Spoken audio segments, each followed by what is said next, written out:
Kas čia ką tik buvo, kodėl tau visas lūpas smėlėtas? Pamatysite jau netrukus. Lavos, vien lavos laukai. Aš irgi seksi kaip Cezaris.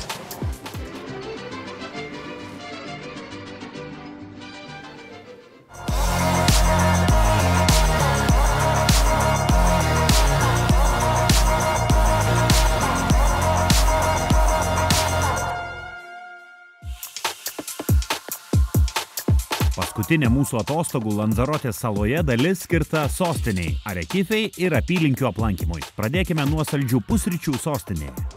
O, iškart sukasi. Gavome sultytes, apelsinų sultį, šviežiai spaustas ir čiūros. Čia pasigėdome, Jėzus, sailis kaupėsi šokolado, ar ne? Šokolado padažiuko. Šokolado arba karamelės dažniausiai leidžia pasirinkti. Jo, turėtų būti tikrai. Pėmuts.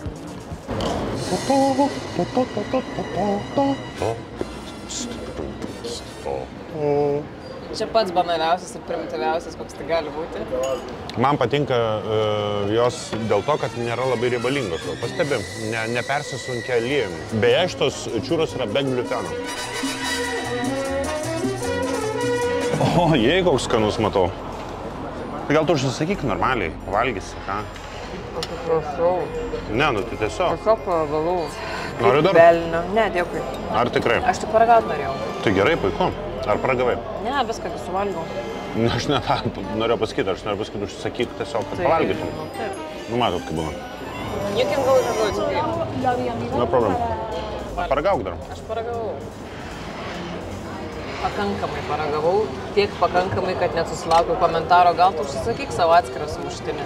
Tiesiog ne atskirą, o naują sumuštinį iš meniu. Taip, nes šį seną tu suėdėjai. Naują, normalų, skanų sumuštinį. Okay, thank you, very delicious, thank you.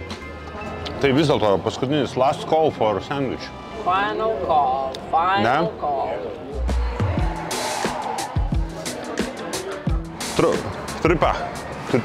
Trumpas update'as, turisto stupido debilo, skaityto nemokėto, akim nematyto.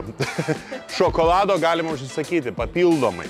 O štai ką aš matau visą laiką kelionės metu, nutolstantį žmonos užpakalį, nes ji visada yra pirma. Tiesiog vyrų svajonė. Visada priešais matyti žmonos užpakalį. Neškime savo užpakalius link lankytinų objektų.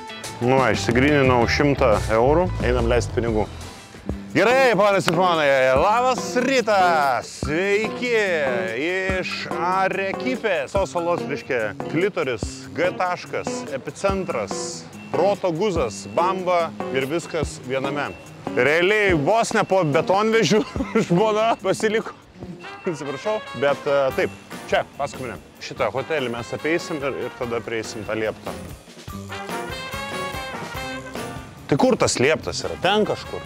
Čia va gal laik. Ai, va ten, nu. Mūsų žurnalistė sakė vaizdu, kad truputėlį pavargo. Saulė nukaitino, nužarino. Mane kaip Kim Jong-uną, Šiaurės Korėjos prezidentą, filmuoja, ploja visi. Suradom tiltą iki va tos salos, ten kažkoks kaip planetariumas, gal mažiukas, nežinau net. Beje, ten, sako, yra ir baseinėlis toksai. Labai gražu, jeigu yra vandens pripilta. Einame į Fermino salą, kurią 8-ame dešimtmetyje suprojektavo Cezaris Manrike. Stilinga poilsio oazė su kavine, gražiais medžiais ir žydrais baseinėliais. Atvykom iki Slote de Fermino, tokia maža salelė ir čia yra tokie baseinai, kuriuos nelabai gali įlipti. Atrodo, lygtais rankturis yra, lygtais galima įlipti, bet čia dar reikia išsiaiškinti, ar galima vis dėlto čia maudytis, ar nelabai. Pasakysiu, kad labai man panašu į tokį vėlgi dar vieną architektūrinį... Statinį. Architektūrinį dizaininį statinį, kurį sukūrė tas pats Cezaris Manrike. Tai va, tikiuosi, kad jūs sutinkat su manim, nes man atrodo, kad čia yra meno kažkoks, žinai, darinys, menas, dėl to čia tikrai negalima maudytis, tiesiog ateik, pasižiūrėk, pasimėgauk spalva, baltumu, išgaubtumu, grožiu, bet ginkdė nekiš savo nosies. Taip norėtųsi čia pasipliuškenti, bet dėja baseinuose maudytis draudžiama, saugoma nuo turistų antplūdžio. Diena pasitaikė ir vėl vėjuota, todėl dėti niurkos ir taip nesinori. Grožimės vaizdais ir to užtenka.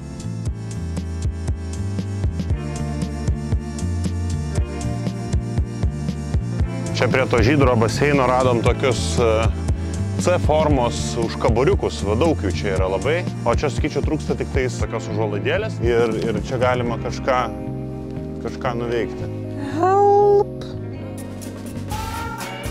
Trumpa fotosesija su gražiu vaizdu ir prisėskime lengvam užkandžiui. Okay, beautiful, gracias. Prisėdom šitos oazės kavinukiai, užsisakėme po nealkoholinį alaus ir vieną sumuštinį. Už tikslo pasiekimą. Stiklinės atšaldytos. Bliam, kaip gerai. Galiu pasakyti, kad tai yra pirma, turbūt, akimirka per šias 2 savaitės, kai man labai karšta, nes mes totalioj Užuovijoj ir dabar totaliai saulė kepina. Tas baseinas, aš labai norėčiau išsirengti, tiesiog šokti tą baseiną, prisiekiu. Gali pabandyti, turėsim kontento. Gerai. Kaip tave. Ilgai neužsibūkime ir keliaukime link kito įdomaus objekto – oro uosto pakraščio, kur galima stebėti besileidžiančius lėktuvus. Nemokama pramoga patiks visai šeimai. Atvykite čia kartu su vaikais. Bus įspūdinga.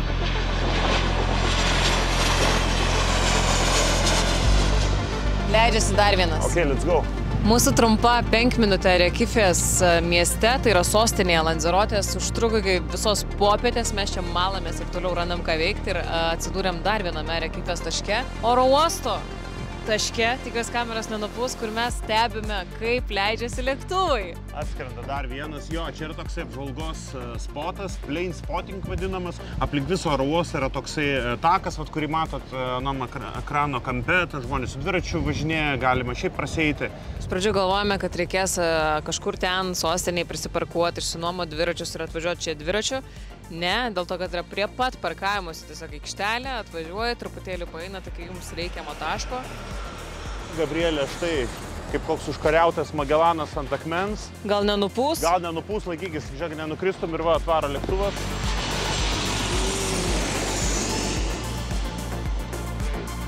Nežinau, ar pagavau. Jo, gerai, čia. Biški kairiau. Čiut kairiau, tavo kairė, ne mano. Tavo kairė. Aha, davai. O, gerai, davai, leiskim, viskas. Visio, leidžiam. Viskas, gerai. Tuoj palabiškai dar man vienas pakils ir tada panašu, kad rimtas varikliukas, ane?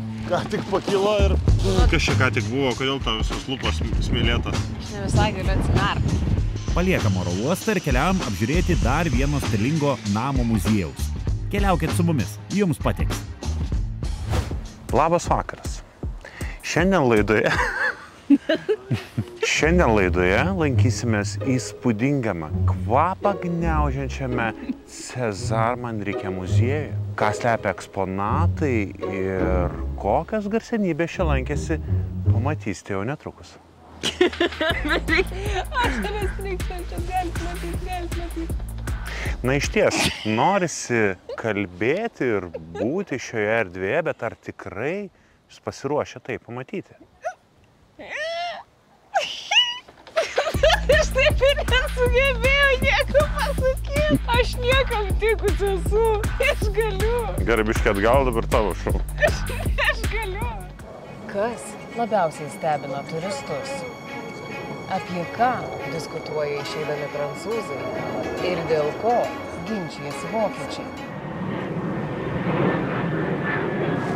Kur skrenda lėktuvas? Virš šios fantastiškai netikėtame viduryje salos esančiame būsto namo pastogės architektūros dizaino šedevro. Pamatysite šioje laidoje. Aš sakiau, kad aš galiu.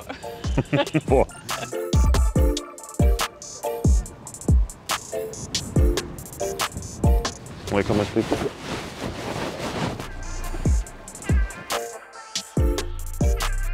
Įėjimas tik su šeima, tik su vaikais. Tai duok ranką, nu. Ne tą rankytę.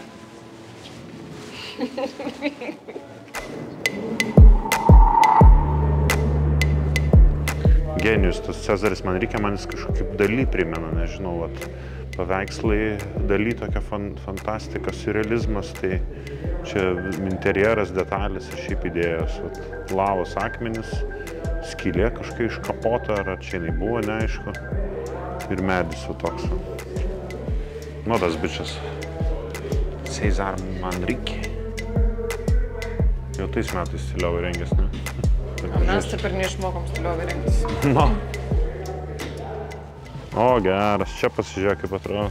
Ho, crazy. Lavos, vien lavos laukai. Einam žemyn?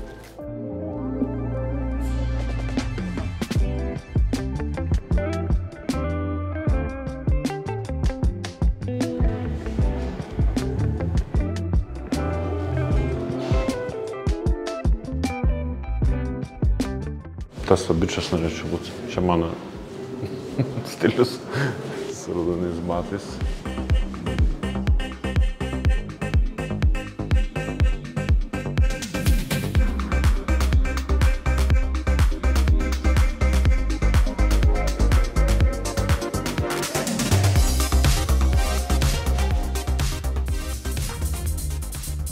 Kokia čia Ola vedi mane? Ateik patiltas, to nieko nebus.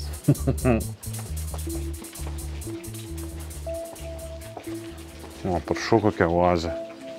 Poemas rašyti, meiliai prisipažinti, išsiskirti.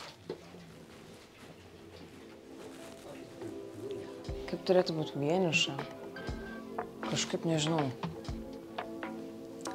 Tu žinai, taip viskas impozantiškai ganėtinai, taip ieškau žodžio teisingo, žinai, savo galvoj, taip. Meniška. Taip meniška ir labai taip... Bohemiška. Net ne bohemiška. Taip atrodo prabangu, kad net per prabangu man būtų gaila sėsti ant šitos sofos ir gerti vyną su savo draugais. Nu, taip ant tiek, žinai. O čia yra ta sofa, tas kampelis, kur paveikslę mes matėm, kur su raudonais batais tas bičas sėdi visas raudonas.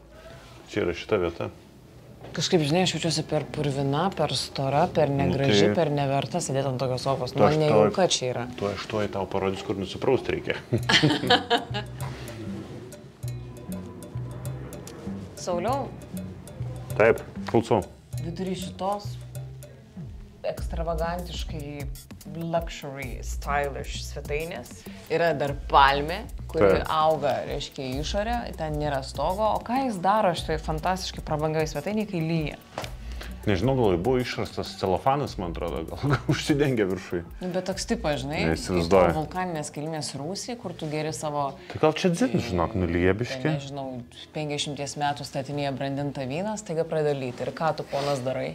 Nieko, gal jam čia atrakcija. Bėgu, ieškau toliau, kur pasislėpti. Kilimų nėra, žinai, viskas okei, subėga kažkur. Į palmės žemę.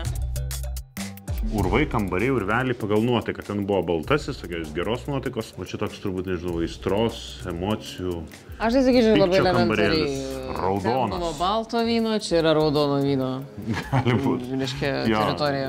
Šitos sangrijos jo kambarys. Ir jau matos patrinta, matai, tas soliukas jau čia svečių nusėdėtas. Prisidėtos sėdynės buterių pristatyta. O kai visų spalvų vynas jau išragautas, visi bučiniai išdalinti ir išbučiuoti ir su vyrais ir su moterim, tada ateini. Oranžinę vyną gerti. Patrauk dumelį į tokią oazę, į kiemą, į kiemuką. O, lyg pradėjo. 7 kažkelintais metais daryta, kurta. Ir tai iki šiol man yra toks kitoks, įdomus, stebinantis dabar interjeras. Tai mega būtų stilinga. Einam į vidų. Nusprendėme, kad po palmėm nesušlapsim. Filmuokime toliau. Nežinau, o tau neprimena, pavyzdžiui, visą tai tokį crème de la crème vibe. Aš neturiu nieko prieš crème de la crème, aš pati esu nusipirkus tikrai ne vienus ten kvepalus, bet man atrodo, jūs suprantate, apie ką aš. Toks crème de la crème, kur įeini ir taip to parfumo kvapas trenkia į galvą ir tas aptarnavimas toks kartais neaiškus, tarsi jauties svetimkūnių. Bet tada lyg paskui pritampi, tada lyg ir aptarnauja, tada lyg gerai. Pašoki kvepalų sukūrį ir išeini toks neaišku kas. Tai aš čia taip jaučiuosi toks. Nepritari man? Nu ir nesvarbu, koks ten vyras bebūtų, menininkas, ne menininkas, kiekvienam reikia turėti grill spotą, reiškia, šašlikinę. Tai jau čia Cezaris užsikurdavo, matyt, anglių, malkų prisimesdavo, užsičirškindavo kažką, išsikepdavo, šašlų ar sparnelių, ką jie čia valgo, vištas kokios, žinai, krevečių, vis galiausiai. Tada vat čia, sekite paskui mane, ateidavo į tokią pavėsinę, pastoginę. Po uolinę iš tikrųjų lietuviškai būtų. Va čia visus. Po vulkaninę. Po vulkaninę visus susadinė ir prašau, puikiai. Puikiai visi užkanda. O čia vykdavo šokiai greičiausiai, ar ne, diskoteka. Kažkas tai grodavo gal, ar magelį kokį pasidėdavo ir varydavo, taip. Labai energingai šokia, aš toks labai lėtas svečius, prisivalgęs. Grįžę patiekalų iš Cezar Manrique. Jau taip tingis šokti. O aš bandau pakabinti Cezarį. Oi, pilvo nelieskit, vienas paskit. Privalgiau. Ką tu valgai? Nu tai Cezaris iškepė, nu vištienos. Supranti, privarėm su salotom normaliai. Kai aš toks oligarchas, kur beveik nešoka, taip stovi taip vietoj. Aš irgi seksi kaip Cezaris. Ispaniol. Tu manai, kad jis taip šokdavo? Tavo nemėgstamas turistas praėjo. Kodėl nemėgstamas? Aš neturiu nemėgstamų. Pliam, atsisuko gal lietuvis.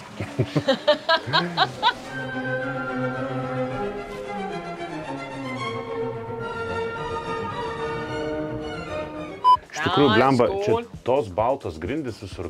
Kaip tu galvoji, kiek čia valytojų buvo, kurios šveisdavo, šluodavo, plaudavo? Aš manau, kad bet kuri moteris arba bet kuris vyras už padėką, kad čia... Kad gali būti, ne? Leido. Gali iškart išplaudavo. Seniai, čiūrą aš tvarkau, viskas aš valau, tik priimk, žinai. Nes jo, čia matyt geriausios čiksės, fainiausiai bičiai rinkdavosi, stilingą grietinėlę. Ispanų ir Lanzerotės 100%. Na, kur aš mielai paskui savai išplaučiau grindis, jeigu mane tais laikais Cezaris sakytų: Gabriela, vamos, a la playa. Muziejus pilnas ne tik Cezario Manriquės nuotraukų, daiktų, bet ir daug meno instaliacijų. Plotai nedideli, viskas įdomu, tad toks vizitas neprailgs. 10 eurų. Apsimoka ar nemokėtų šitą? Tikrai, žinau, galvojau, kad tu užduosi tokį klausimą, tai 10 eurų verta ar ne, aš lengvai pasimetu. Apsvaigus nuo šito grožio. Apsvaigus, nustebus, priblokšta, truputėlį jaučiuosi net išstumta iš savo komforto zonos vietomis kažkodėl. Ir mes atradom beje pagaliau kitą žodį - ekstravagantiškas. Besielgiantis taip, kad iš tikrųjų prikaustytų kitų žvilgsnius, siekiantis dėmesio, galbūt net nesąmoningai, žinai, pasąmoningai jam taip išeina, bet labai talentingas žmogus. Labai gražu, man patinka šitas menas, patinka menininkas. Man atrodo, tu pats save mintimis, jeigu įsistatei čia, tai tu čia tikai, man atrodo. Labai labai. Tau patiktų taip norėčiau, gyventi. jo, tais laikais dalyvauti šitam vakarėlį, jo, tikrai. Žmonės, spalvos, kelnės tos plačios, geltonos, oranžinės, rožinės. Žinai, ko kontrasto, čia yra kontrastai, vat, juoda lava, baltas grindis, juoda lava, raudoni žiedai žydi, žinai, balta, ryšku. Jeigu dar dangus giedras būtų. Jo, tas visiškai kaip čia turkėzė, turkios spalvos vanduo, ar ne, su oranžiniais tais foteliukais burbulėm. Žodžiu, chloras, baseinė, taip. Totaliai fain. Ryšku, labai daug spalvų. Ir kartais, žinai, tos spalvos lieka tik spalvomis balduose, o kartais iš tikrųjų tu žiūrėdamas atrodo pats įkvėpi tų spalvų į gyvenimą. Tai, gražu, faina, verta. Viskas. 5 dalių serialas apie Lanzerotės salą baigėsi. Ačiū, kad žiūrėjote. Jei nematėte kitų mūsų kelionės video, suraskite mūsų kanale YouTube.